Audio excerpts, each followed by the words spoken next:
टिमी आज घर पे अकेला है क्योंकि टिमी के पेरेंट्स 2 दिन के लिए शहर से बाहर गए हुए हैं और टिमी ने अभी कुछ दिन पहले ही नया PS5 खरीदा है। इसलिए टिमी ने गुल्ली बुल्ली और शॉन को दिन में 2 बजे घर पे बुलाया था और अब रात के 8 बज चुके हैं। टिमी समझ गया है कि गुल्ली बुल्ली नहीं आने वाले क्योंकि वो दोनों शॉन के साथ वीडियो गेम्स खेलने में मस्त होंगे। इसलिए टिमी टीवी देखकर अपना टाइम पास करने लगता है। टिमी के पास एक डॉगी भी है जो कि इस वक्त सो रहा है, वरना वो टिमी के साथ खेलता रहता है। टिमी गुल्ली बुल्ली की वीडियोस देख ही रहा था कि तभी गुल्ली ने टिमी को फोन किया और कहने लगा, टिमी हम रास्ते में हैं। शॉन घर पे नहीं था इसलिए देर हो गई। लेकिन टिमी को लगा कि गुल्ली उसके साथ मजाक कर रहा है, इसलिए टिमी ने कहा, मुझे पता है तुम लोग नहीं आ रहे हो, मुझसे झूठ मत बोलो गुल्ली। ये कहकर टिमी ने फोन काट दिया और टीवी देखने लगा। तभी डॉगी जोर जोर से भौंकने लगा। टिमी बोला, चुप हो जाओ डॉगी, तुम कहाँ से उठ गए, मुझे सुकून से बैठकर टीवी देखने दो, मेरा दिमाग पहले ही काफी खराब है। टिमी के मना करने के बाद भी जब डॉगी चुप नहीं हुआ तो टिमी को उठकर डॉगी के पास जाना पड़ा। टिमी बोला, डॉगी तुम मुझे क्यों परेशान कर रहे हो, मैं ही तुम्हें इस घर में लेकर आया था और अगर इसी तरह तुम मुझे परेशान करोगे तो मेरी और तुम्हारी दोस्ती खत्म हो जाएगी। कुछ समझ में आया तुम्हारे? डॉगी को समझाने के बाद टिमी वहाँ से जाने लगा और डॉगी चुपचाप बैठ गया।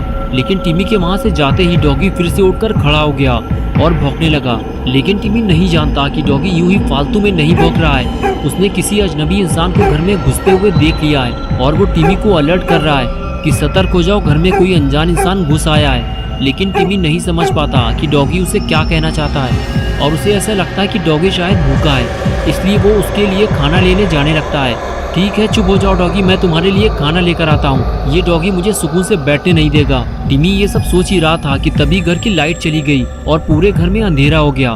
टिमी समझ नहीं पाता कि ये अचानक से क्या हो गया। इस वक्त तो लाइट नहीं जाती और अगर किसी वक्त लाइट चली भी जाती है तो इन्वर्टर चालू हो जाता है, लेकिन इस टाइम इन्वर्टर चालू क्यों नहीं हुआ?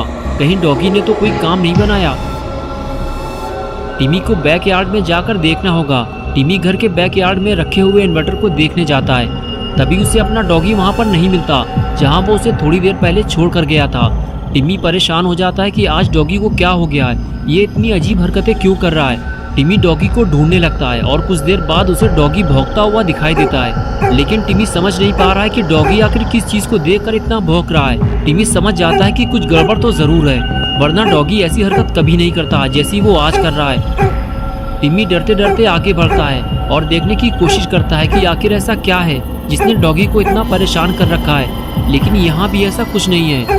हो सकता है डॉगी ने किसी बिल्ली को घर में घुसते हुए देख लिया होगा, इसीलिए वो इतना पगला गया है और चिल्ला चिल्ला कर दिमाग खराब कर रखा है। यहाँ तो दूर दूर तक कोई नहीं है। कुछ देर तक टिमी घर के चारों तरफ देखता रहा और फिर उसे यकीन हो गया कि यहाँ कोई नहीं है। इससे पहले भी कई बार बिल्लियाँ घर में आ चुकी हैं और डॉगी उन्हें देखते ही दौड़ा चुका है और लगता है आज भी ऐसा ही हुआ होगा क्योंकि डॉगी का भौंकना भी अब बंद हो चुका है। अब टिमी अंदर जाने के बाद घर की लाइट चालू करेगा और डॉगी को खाना देगा और फिर सुकून से बैठकर टीवी देखेगा। टिमी ने देखा कि उसका डॉगी भी अब वहां से जा चुका है और अब चारों तरफ सन्नाटा हो चुका है। टिमी नहीं जानता कि अब वो अपने डॉगी की आवाज़ फिर कभी नहीं सुन पाएगा क्योंकि डॉगी अब मर चुका है। टिमी ने जैसे ही डॉगी को देखा उसकी हालत खराब होने लगी। टिमी समझ गया है कि घर में कोई है जो उसकी जान लेना चाहता है और उसी ने डॉगी को मारा है क्योंकि डॉगी के रहते हुए वो टिमी पे हमला नहीं कर पाता।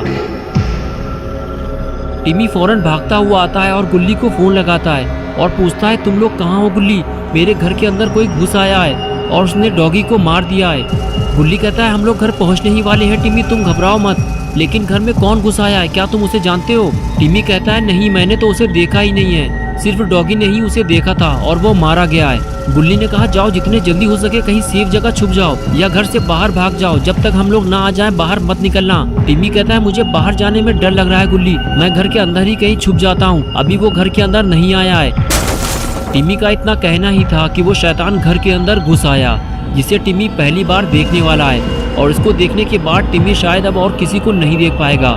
टिमी ने जैसे ही उसे देखा फौरन समझ गया कि उसकी मौत का वक्त अब करीब आ चुका है। टिमी फौरन अपनी जान बचाकर भागने लगा, लेकिन अब टिमी बच नहीं पाएगा क्योंकि इस खूनी दरिंदे ने, जिसका नाम माइकल मायर्स है, उसने टिमी को देख लिया है और अब टिमी का टिमटिमाता हुआ दिया बुझने वाला है क्योंकि टिमी घर पे बिल्कुल अकेला है और उसकी मदद करने वाला डॉगी भी अब मर चुका है। डॉगी के जिंदा रहते हुए टिमी पे हमला करना माइकल के लिए आसान नहीं था, इसीलिए उसने पहले डॉगी को मारा और अब टिमी का टमाटर कटने वाला है। टिमी डर के मारे बैकयार्ड में छुपा हुआ है, उसे ऊपर वाले फ्लोर पे जाना है, लेकिन अंदर माइकल घुसा हुआ है, इसलिए वो अंदर नहीं जा सकता।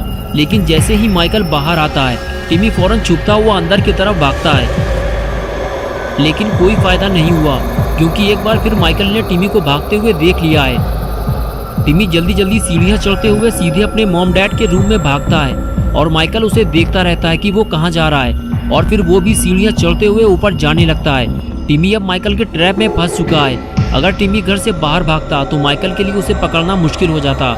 उसने छुपने के लिए गलत जगह चुन ली है और माइकल का काम आसान कर दिया है। माइकल जैसे ही रूम के अंदर जाएगा, टिमी रूम से फिर बाहर नहीं निकल पाएगा और वही हुआ जिसका डर था। माइकल सीधे रूम के अंदर जाता है और टिमी को ढूंढने लगता है, लेकिन टिमी उसे कहीं दिखाई नहीं देता। माइकल जानता है कि अब टिमी भागकर कहीं और नहीं जा सकता और उसे ये भी पता है कि टिमी बेड के पीछे छुपा होगा या फिर बेड के नीचे, क्योंकि यहाँ कोई और ऐसी जगह नहीं है जहाँ टिमी अपने आप को छुपा सके। इसलिए वो बेड की तरफ आगे बढ़ने लगता है और उसके कदमों की आवाज़ सुनकर टिमी की धड़कन तेज हो जाती है। लेकिन जैसे ही वो अंदर आकर देखता है तो गुस्से से पागल हो जाता है, क्योंकि वहाँ तो कोई नहीं है और बेड के नीचे भी इतनी जगह नहीं है कि टिमी वहाँ छुप सके। एक छोटे से बच्चे ने माइकल को बेवकूफ़ बना दिया है, लेकिन माइकल जानता है कि टिमी उसे ज़्यादा देर तक छुप नहीं सकता और वो उसे ढूंढते हुए रूम से बाहर आने ही वाला था। लेकिन तभी टिमी ने माइकल को देख लिया और बाथरूम का दरवाज़ा बंद करके फिर से बाथरूम में छुप गया। लेकिन दरवाजे की आवाज़ से माइकल चौकन्ना हो गया और उसे पता चल गया है कि वहाँ कोई है और अब टिमी की जान जाने वाली है, क्योंकि माइकल बाथरूम का दरवाज़ा खोलकर अंदर घुसने की कोशिश करता है, लेकिन दरवाजे को अंदर से टिमी ने पकड़ रखा है, इसलिए दरवाज़ा नहीं खुलता। तो माइकल दरवाजे पे जोर से किक मारता है और टिमी नीचे गिर जाता है। दरवाज़ा खुल जाने के बाद टिमी और माइकल आमने सामने आ जाते हैं। टिमी माइकल से पूछता है कि तुम मुझे क्यों मारना चाहते हो, मैंने तुम्हारा क्या बिगाड़ा है? मुझे पता है कि तुमने ही मेरे डॉगी को भी मारा है, चले जाओ यहाँ से वरना मैं पुलिस को बुलाऊंगा। लेकिन माइकल कुछ नहीं सुनता और टिमी की तरफ आगे बढ़ने लगता है। टिमी पीछे हटते हुए उसे बार बार पुलिस को बुलाने की धमकी देता है। तभी माइकल अपनी कुल्हाड़ी से टिमी के ऊपर हमला कर देता है और वो कुल्हाड़ी सीधे टिमी के सीने में लगती है और वो उठकर वहाँ से भागने लगता है। माइकल जानता है कि टिमी अब फंस चुका है और वो अब यहाँ से कहीं नहीं जा पाएगा और तभी गुल्ली गुल्ली और शॉन टिमी के घर पहुँच जाते हैं। शॉन की नज़र किसी चीज़ पर पड़ती है और वो गुल्ली से गाड़ी रोकने के लिए कहता है। गाड़ी रुकते ही शॉन सीधे गाड़ी से नीचे उतरकर उस तरफ भागता है जहाँ उसने किसी को लटकते हुए देखा है। वहाँ पहुँचने पर उसे पता चलता है कि वो तो टिमी है, जो कि बाथरूम की खिड़की से बाहर लटका हुआ है। शॉन कहता है, टिमी तुम ये क्या कर रहे हो, तुम नीचे गिर जाओगे। टिमी कहता है, शॉन मैं मरने वाला हूँ और वो मुझे मार डालेगा, तुम लोग जल्दी से यहाँ से चले जाओ वरना तुम लोग भी मारे जाओगे। तभी गुल्ली और बुल्ली भी वहाँ पहुँच जाते हैं। टिमी कहता है, मेरा हाथ छूट रहा है, मैं गिर के मरने वाला हूँ और कुछ ही देर में टिमी नीचे गिर जाता है। लेकिन गुल्ली बुल्ली उसे मरने से बचा लेते हैं, लेकिन टिमी ठीक से खड़ा नहीं हो पाता। वो गुल्ली बुल्ली से कहता है कि उसने मुझ पर कुल्हाड़ी से हमला किया है। बुल्ली कहता है, क्या तुम उसे जानते हो टिमी? लेकिन तभी अचानक से टिमी जमीन पर गिरकर बेहोश हो जाता है। दोस्तों आगे क्या होने वाला है गुल्ली बुल्ली और शॉन के साथ, ये हम देखेंगे पार्ट 2 में। तो दोस्तों अगर आप पार्ट 2 देखना चाहते हैं तो इस वीडियो को लाइक करें, चैनल को सब्सक्राइब करना और बेल आइकन प्रेस करके ऑल नोटिफिकेशन को ऑन करना ना भूलें।